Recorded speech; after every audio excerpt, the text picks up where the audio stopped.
Okay. Okay.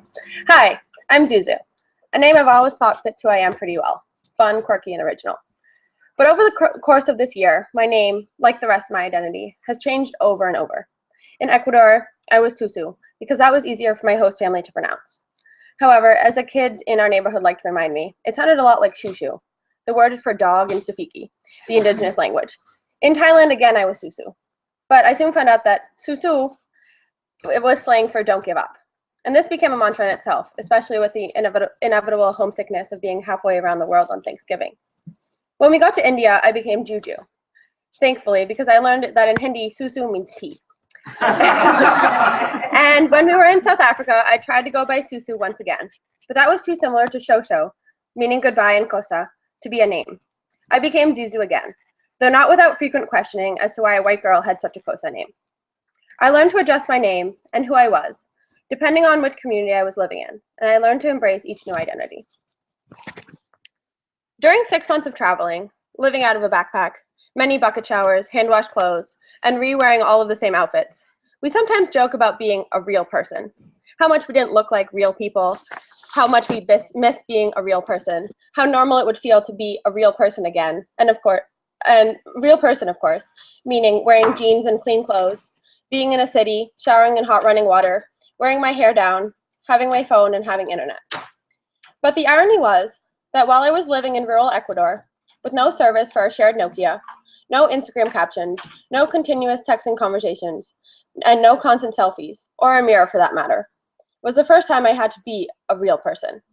There was no perfected social media for me to hide behind, and the only way to get to know the strangers that I was going to be spending the next year with, and my indigenous host family, was by telling them about myself. It was up to me what to say, what to share, what parts of me were most important, who I was. For the first time in a long time, I was my only comfort. I was my only rock to hold on to, the only normal thing in my life. It was up to me to define my own identity and to decide who I was. So, sitting there inside my mosquito net, cranking my headlamp, with rain clattering down on our tin roof, I would journal. At first, it was awkward. I didn't really know what to say to myself. I wasn't sure who I was talking to. But over the past 6 months, I started to figure that out. My journal became a place of comfort, a place where I could reflect, talk about what was happening every day, and what I thought about it. I started to figure out who I was, who I wanted to be, and what I believed in. But writing out what I believed was a lot harder than I thought it would be.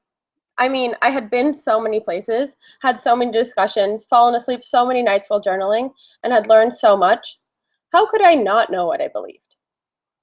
It's such a simple question. Who are you? What do you support? What ideas do you have? But every time I reread what I had started writing, I thought the opposite. Before I left on this gap year, I had many ideas about development, the world, and myself, but none as fully formed as the ideas I have today. I knew I wanted to make the world a better place, and I knew that there were many different ways to do that, but I still have no idea. But I had no idea where I would fit into that big picture. Spoiler alert, I'm still not sure. But I just have more of an idea of what I don't want to do. This isn't the same as what I believed then or what I believed a month ago. Trust me, I wrote 5 more of these I believe statements that I'm not reading today because I decided I didn't agree with them anymore. This isn't the same as what I'll believe next year, next month, or next week. I'm not the same person I was before, and I know I'll continue to change, to grow, and to think about things differently. Every day is a new chance to figure out who I am that day and who I want to be the next. So this is who I am today, and this is what I believe. I can't pick sides very easily. It's hard for me to value one point of view over another, and I believe that's a good thing. Once you hear both sides of a story, once you humanize and validate 2 perspectives on the same issue, it's hard to prefer one over the other. While we were living in our host community of Dongjang village in Thailand, we would go to the organic rice farms with our host parents every day and help them harvest rice while learning about their culture. Most of our parents were in their 50s and 60s, and they had lived in this village for their whole lives. They grew up helping their parents farm the same plots of land and their grandparents before them. The average workday meant the entire village coming to work on one family's plot in the morning, going home for lunch, and returning in the afternoon. Each farm was tended on a rotation, timing perfected by hundreds of years of practice. Everyone in the village worked side by side every day, dedicated to the rice plot as if it was their own. They would pool their rice into one motorcycle shipment into the nearby city of Chiang Mai and split the profits. And this is how life had always been. However, instead of young adults working next to their parents, with young grandchildren strapped to their backs or hiding in the tall reeds, there are now a total of 3 people in the village under the age of 40. All of the children of these farmers went to other villages nearby to go to school and have since moved into Chiang Mai to go to university, to get a paid city job, and to avoid the back pain and dark skin that comes with farming rice. They have moved away to get an education and to decide for themselves what kind of future they wanted. 7 months ago, I would have sided with these young adults going into the cities. Everyone deserves to pursue an education, to think for themselves, and to choose their own path in life, right? But why does that need to result in the loss of tradition? Who am I to say that Western education in a school with English classes is better than the community living and parent teaching that has existed for centuries? Why do we consider a corporate job more fulfilling than growing the food that sustains us all? So now, what will happen to this traditional way of life? What will happen to these organic rice farms once the community becomes too old to work anymore? Will their children give up their careers in the city to return to the farms? Or will all the land be bought up by an industrial farming company who will produce more rice at a lower cost with chemicals and machines? What right do I have to decide what's best? What right do I have to decide which of these 2 stories is the right one?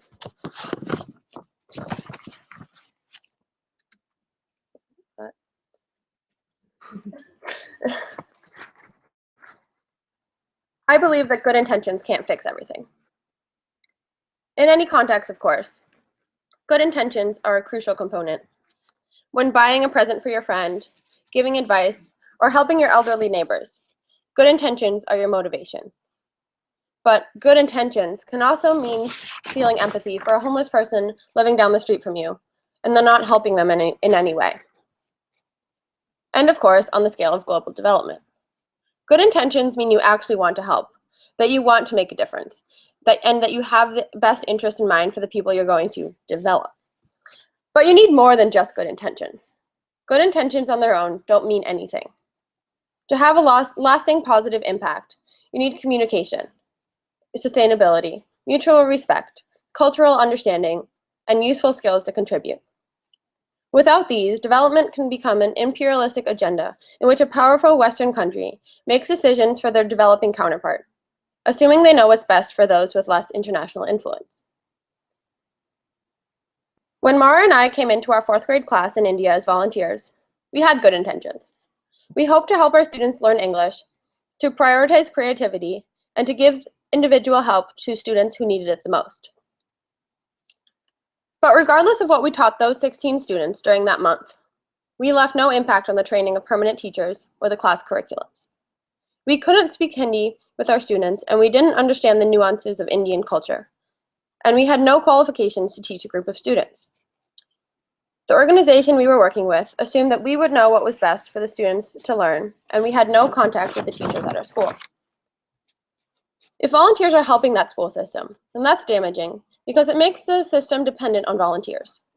That then causes neglect and lack of training for local teachers, plus an inferiority complex compared to local teenagers.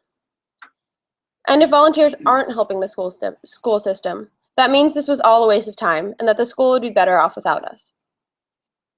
In that case, would the only reason we're here be volunteerism? That we're here for the profit of the organization hosting us, whether or not that money is in turn donated to the cause we're working for? That the organization is playing on our selfish desire to do good, reassuring us that we're making a difference in the lives of these children and doing more than just playing games.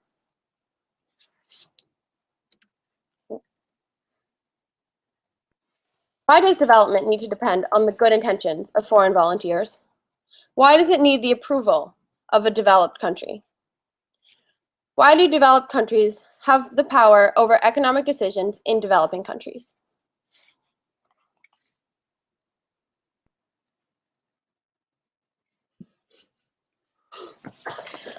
I don't believe in using small words to define big ideas. This year, we've talked a lot about development, about identity, oppression, and empowerment. Behind each of these words are hundreds of beliefs, millions of stories, and billions of people.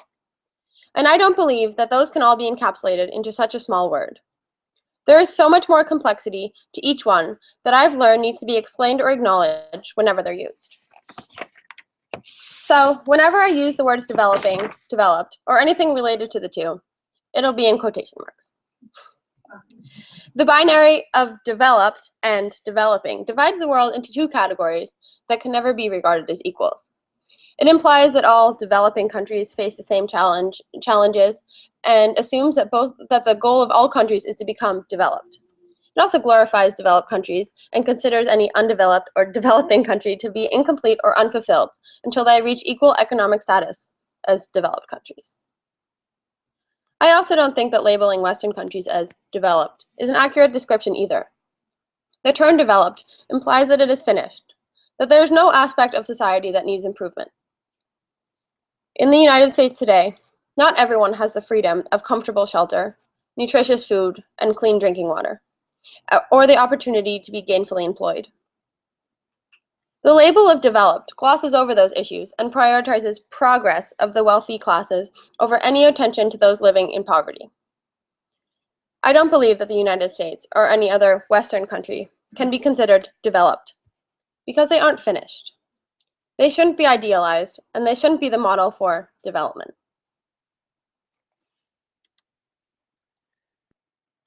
So how should development be measured? How can a relationship of equality and mutual respect exist between developed and developing countries? Where does empowerment come from?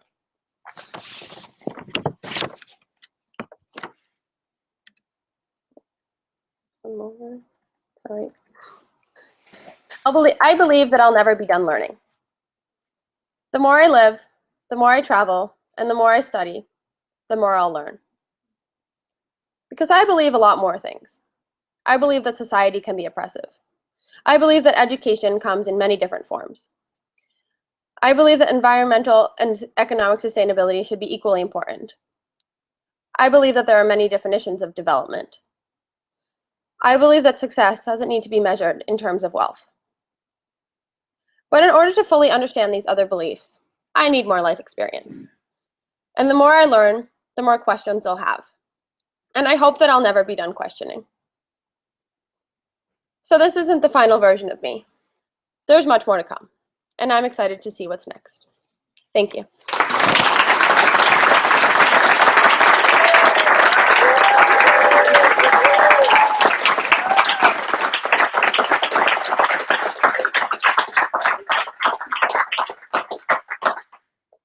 Anyone have any questions? What were your other ideas? There were some of them that I listed at the end there that I believe society can be oppressive. I wrote good 3 pages on that, but I didn't know if I fully agreed with everything I was writing then, but I'm still going to keep it and come back to that eventually. And then I wrote about how they were all mostly about how I had perceived other countries and other cultures and the way that has affected me and my beliefs of other things. But those were, I still agree with a lot of those things I wrote, but I didn't fully understand them enough yet, I don't think, and I think that'll come with more reflection. But these are basic statements that I feel that I've believed my whole life, and that I really have just gotten more context for now. And yeah, it's easier to agree with these things now, and the rest will come. So based on your experiences when you go around to aid agencies, either in Tibet and Washington or what you'll do in the future, what advice would you give them about going into developing countries? I think that you really need to understand the full story of what is happening in the country, and like really get a personal connection with people living there. Like we did, even though we were only there for a month, and we really didn't have much of an impact, I don't think, but it was really great just to learn from the people there. And that I just don't think that a foreign country can make decisions for another country without knowing what is like truly happening there. So like really understanding the full story, and then working with the people there to try to make some kind of change. How would you define the full story? What are the I think like interacting with people in the communities, like people that will be directly affected, but then also talking to people living in in Thailand, like people moving both into the cities and people living on the farms. Those are both like, I think that they are both like equally valuable, and just understanding both sides, I think it's really important. I love the way you talk about belief as an evolutionary process. Thank you. And I'm just wondering, did you always feel that way, or did you come to that in this trip somehow? I don't know, especially over the past like week and a half. I think once I believe, I believe one thing, it keeps building on that, and I'm not sure if I like consciously was aware of that before this, because I didn't keep my thoughts as like written down as I do now, which I think has been really like helpful for me this year, to just keep track of what I believe in that moment and how things are affecting me, because I forget sometimes. So yeah, I think that's something that I've learned to do this year. But yeah. Do you think you'll continue to journal? Yes, I think I need to. Yeah. Sorry. I feel it's kind of similar, but I want to ask, like, how important do you believe free will of choice is? So is it the choices in the undeveloped countries, are those more important than what the choices of developed countries are coming in to choose? Or do you think, because like you're saying with like Western culture being forced, like with teaching in India, I think it was like important that our choice to come in and teach English was that their choice that they wanted it? Or like, do you think?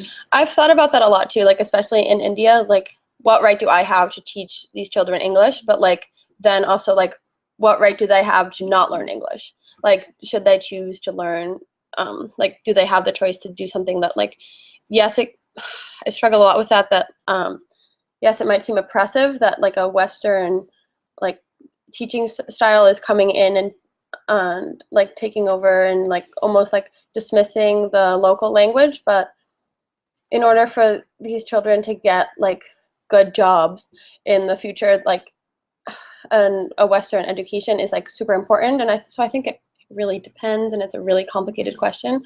And I think free will is really important. The free will of choice is really important, but I think that those choices often aren't really made by the people. It's the decisions are made by their teachers, by their government, by like other foreign corporate interests, maybe especially in developing countries, that like it really isn't their choice, and in like a different context they really might have made a different decision, and it's just a choice that you're making based on your community and your society, which I think isn't really always up to an individual. So yeah. You make the point that your beliefs change based on your experiences, your beliefs about people, your beliefs about countries, your beliefs about society. As you've sort of discovered that about yourself through this experience, do you find that exciting? Do you find that a little scary, that your beliefs are subject to that sort of change? Do you think it's a good thing or a bad thing, or a combination of all those? A combination of all of those. But I think it is an exciting thing for me. That's also like with my first belief that like it's hard for me to pick sides. That's something like that I've always felt, that it's kind of easy for me to be influenced by other people's opinions about like things, which I don't think I always have struggled with that for a long time, but I don't think that now that is a bad thing, just because like valuing two different opinions, and it can, yes, my beliefs like change a lot, but I think they just get more complex every time they sway. So it's like I think it's exciting. It is a little confusing sometimes, but I'll see what's next. Yeah. You mentioned in India the conflict or the friction in coming in and having these other teachers who are trained teachers. As you think about giving advice to the organization that you were working through, do you have ideas about how that could be made effective, or do you think the whole approach should be abandoned for some people? I don't like the idea of volunteers who like have no teaching experience coming in and taking over a classroom that they have no idea what is happening in that classroom.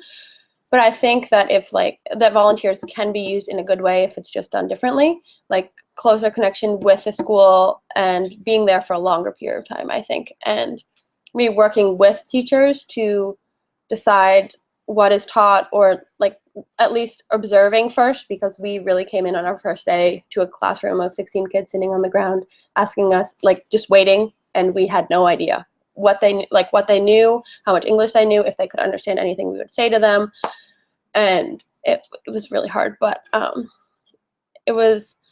think that if the organization had given a lot more training to us beforehand, and I think that like if I had gone to college and had like an education degree and like knew a little bit more about being a teacher, I think it could have like more of an impact, and I could actually have something to contribute to working with the local community and with people that are working there, and like having a more lasting impact with the school and talking about and understanding the curriculum and how that all works.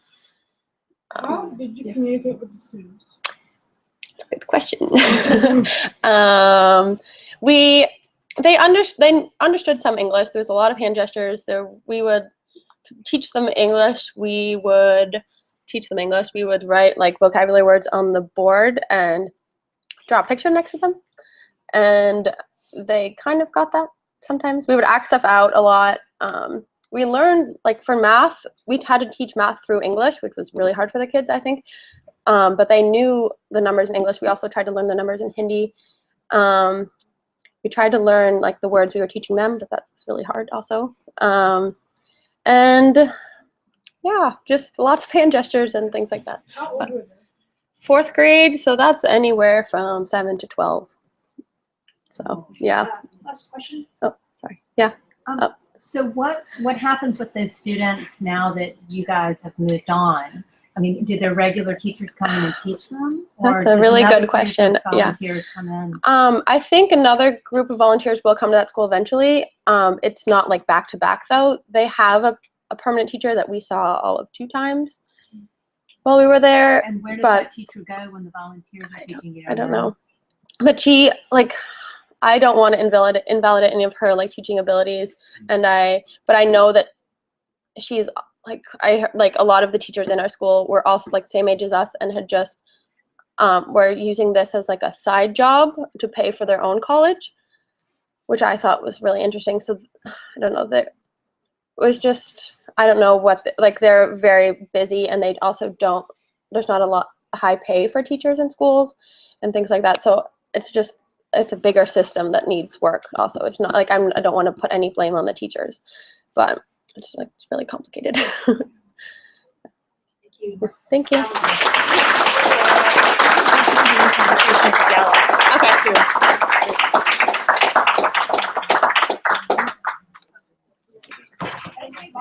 Okay.